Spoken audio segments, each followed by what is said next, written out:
Hello, Steve White, Steve RC9. Well, I just watched Priscilla, Queen of the Desert earlier today, and then I saw a news article that apparently there's going to be a sequel.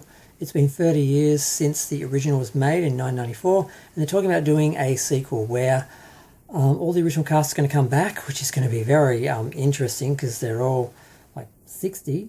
I think Terence Stamp is a lot older than that. And I'm guessing it's going to be based around Tick's son, who would now be in his 30s. Maybe he's a drag performer, or maybe he owns a drag show or something. Maybe he's bringing back, the old team or something, for one sort of show or something. Or, I don't know, maybe they're going to be the grandparents now. I don't know. There's no talk of the actual story.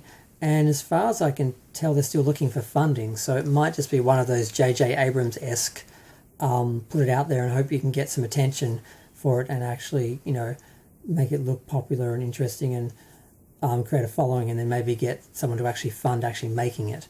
So kind of like how I think Trick 2 was going to happen, but it was sort of similar where, no, I actually think they got into post-production. I think they had funding for a while and something went wrong.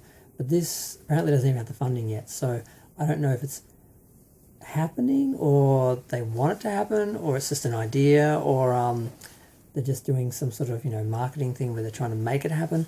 I don't know, but it's interesting. It never occurred to me that this film would get a sequel.